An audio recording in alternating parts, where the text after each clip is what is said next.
Assalamualaikum warahmatullahi wabarakatuh. Saya Delvan Eka Saputra dari kelas 11.5 absen 12. Di sini saya akan menjelaskan perlawanan Singamangaraja. Perlawanan rakyat Tapanuli ini terjadi cukup panjang, yakni 29 tahun, yang diawali pada tahun 1878 dan berakhir pada tahun 1907. Adapun pemimpin perang saat melawan Belanda kala itu adalah negeri Toba, yaitu si Singamangaraja. Dan saya akan menjelaskan di bagian tokoh-tokohnya. Di sini ada si Singamangaraja, Nommensen, dan Kapten Hans Christopher. Dan saya akan lanjutkan dengan menjelaskan latar belakang dari perlawanan si Singamangaraja ini.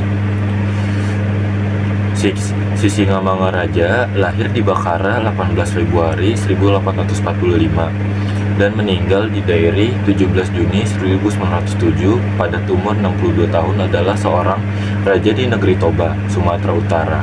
Pejuang yang berperang melawan Belanda, kemudian diangkat oleh pemerintah Indonesia sebagai pahlawan nasional. Sejak tanggal 9 November 1961 berdasarkan SK Presiden RI nomor 590 dan 1961. Sebelumnya ia dimakamkan di Tarutung lalu dipindahkan ke Soposurung, Balige pada tahun 1953. Si Singamangaraja adalah keturunan seorang pejabat yang ditunjuk oleh Raja Pagaruyung yang sangat berkuasa ketika itu, yang datang berkeliling Sumatera Utara untuk menempatkan pejabat-pejabatnya.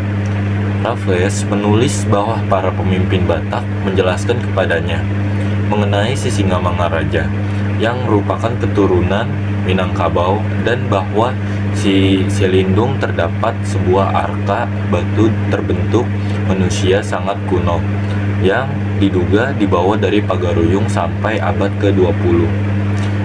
Si Singamangaraja masih mengirimkan upeti secara teratur kepada pemimpin Minangkabau melalui perantaran Tuanku Barus yang bertugas menyampaikan kepada pemimpin Pagaruyung.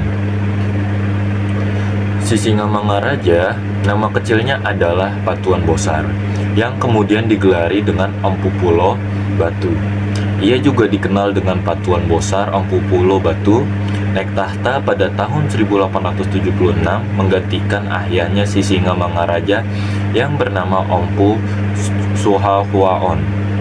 Selain itu juga disebut sebagai Raja Imam. Penobatan si Singamangaraja sebagai Maharaja di negeri Toba bersamaan dengan dimulainya Open Door Polisi, atau bisa dibilang politik pintu terbuka Belanda dalam mengamankan pintu asing yang beroperasi di Hindia atau Belanda, dan yang tidak mau menandatangani Korte Verklaring, perjanjian pendek di Sumatera, terutama di Kesultanan Aceh dan Toba, di mana kerajaan ini membukakan hubungan dagang dengan negara-negara Eropa lainnya. Di sisi lain, Belanda sendiri berusaha menanamkan monopolinya atas kerajaan tersebut. Politik yang berbeda ini mendorong situasi selanjutnya untuk melanjutkan perang Tapanuli yang berkepanjangan hingga puluhan tahun. Tahun 1837, kolonialis Belanda memadamkan perang Paderi dan melampangkan jalan bagi pemerintahan kolonial di Minangkabau dan Tapanuli Selatan. Minangkabau jatuh ke tangan Belanda, menyusul daerah Natal, Mandailing, Barumun, Padang Bolak, Angkola, Sipirok, Pantai Barus, dan kawasan Sibolga. Karena itu, sejak tahun 1837, tanah Batak terpecah belah menjadi dua bagian, yaitu daerah-daerah yang telah direbut Belanda menjadi daerah gubernemen yang disebut Residenti Tapanuli dan Onderhorik Eden, dengan seorang residen berkedudukan di Sibolga yang secara administrasi tunduk kepada gubernur di Padang, sedangkan tanah Batak lainnya yaitu daerah Silindung, Pahae, Habinsaran, Dairi, Hundang, Tomba, Samosir belum berhasil dikuasai oleh Belanda dan tetap diakui Belanda sebagai tanah Batak yang merdeka, atau De Onaf Hanjelike Batakaladan.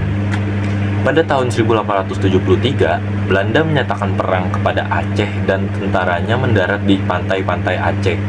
Saat itu, tanah Batak di mana Raja Sisingamangaraja masih berkuasa, belum dijajah oleh Belanda. Dan saya akan menjelaskan kronologi dari Perang Sisingamangaraja hingga abad ke-18. Hampir seluruh Sumatera telah dikuasai oleh Belanda, kecuali Aceh dan tanah Batak yang masih merdeka di bawah Sisingamangaraja. Ia dikenal sebagai pemimpin yang anti perbudakan dan menjunjung tinggi kebebasan rakyatnya. Dan di sini ada awal konfliknya, yaitu pada tahun 1877 dan 1878. Pada 1877, para misioner meminta perlindungan Belanda karena merasa terancam oleh Sisingamangaraja. Belanda kemudian bersekutu dengan para penginjil dan memutuskan menaklukkan wilayah Toba. Pada Februari 1878, kedatangan pasukan Belanda memicu Sisingamangaraja untuk mengumumkan pulas atau bisa dibilang perang dan menyerang pos Belanda di Bahal Batu. Belanda menambah pasukan dan menyerang Bangkara Pusat pemerintahan Sisingamangaraja. Bangkara jatuh pada Mei 1878, tetapi Sisingamangaraja dan pengikutnya berhasil melarikan diri.